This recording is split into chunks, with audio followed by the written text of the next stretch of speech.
painted blue school bus, and Paul Vogt is his name. Oh, is he up there?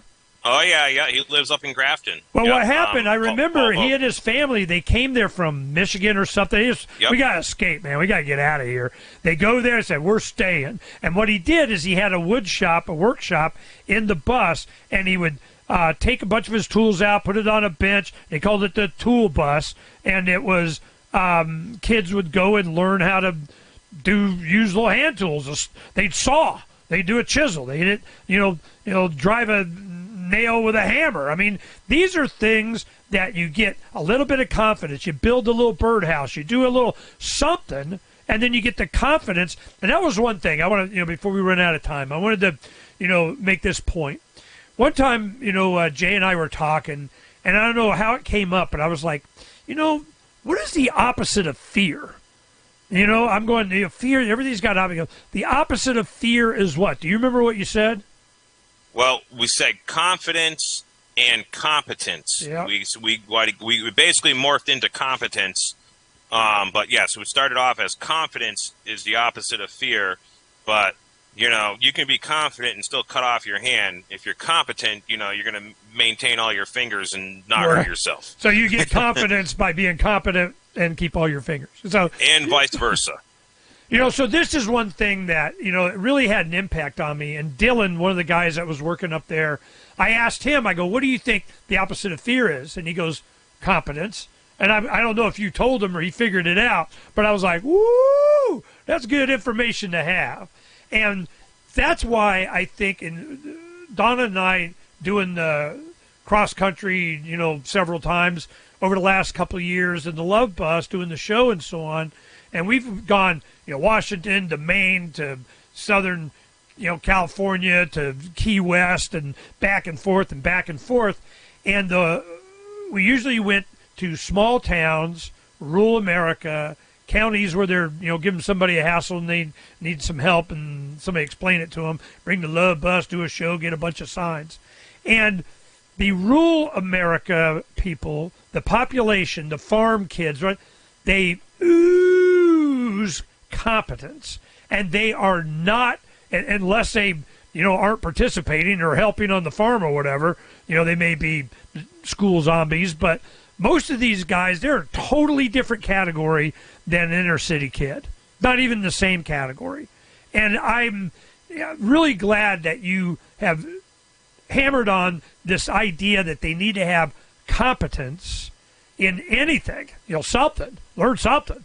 Hell, even computers. I mean, know something. Be competent, but you really, need to be able to sustain your life. Growing food, raising animals, butchering the animals, harvesting the food, preparing the food, having, storing of the food. This is what you're doing so much, and your kids are going to, be adults at 11.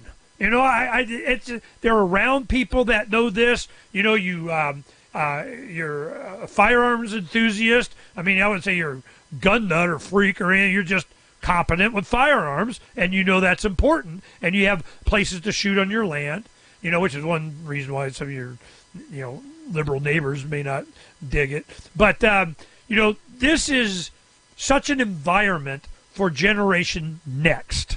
If we don't do this, if we don't take Jay Noon's advice and replace the chemicals, the dopamine, the rush that you get from just checking your freaking email, like Lawrence cannot put his phone down. He's guilty, but he's learning competence, in a lot of things. And this will change the planet. And I think the bad guys know it. That's why they need you on their apps. You got a TikTok. You got a Facebook. You got to have. And I seen it happen with my oldest granddaughter. She's 13 now. When she was 12, she got one of her mother's used phones on a limited basis. And we were staying there when one of her friends came over and spent the night. And they were just huddled in her bedroom all night till I don't think they went to bed till 2 a.m. or something. The next day, what I found out is this other girl was teaching my granddaughter how to download all these apps and get, but she had some password on it from her mom to where she couldn't download apps unless she had permission or whatever. And she goes, but I don't want to post anything on Instagram. I just want to look.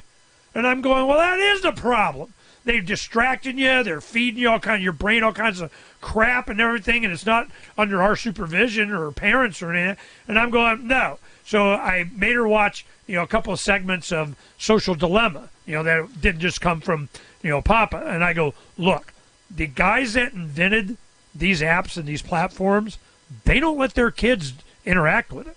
You know what? Real simple internet search. Dopamine, children, dopamine, internet devices.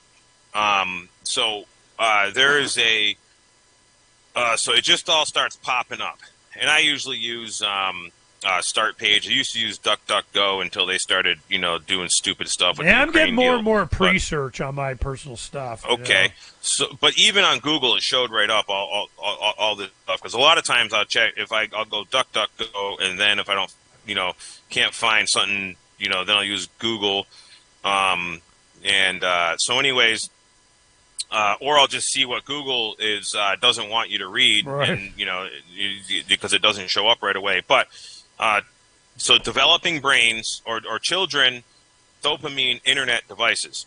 So there is and I got a whole folder on my computer I've been stacking with links, and I've been basically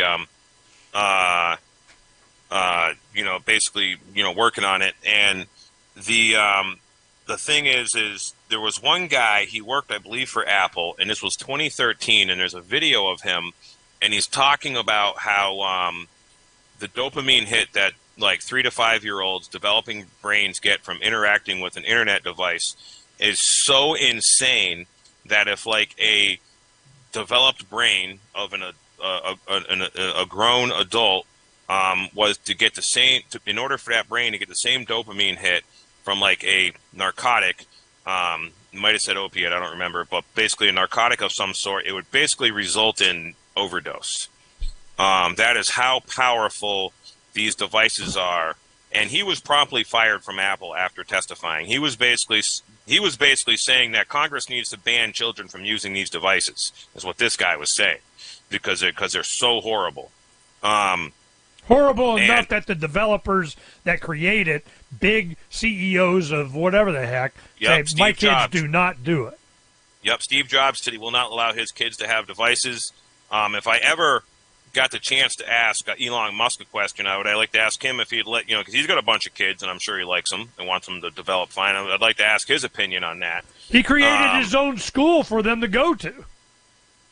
Oh, I didn't know that. Yeah, no, he started his own school. Yeah, he's like, I'll do it. Yeah, well, and nobody loves it.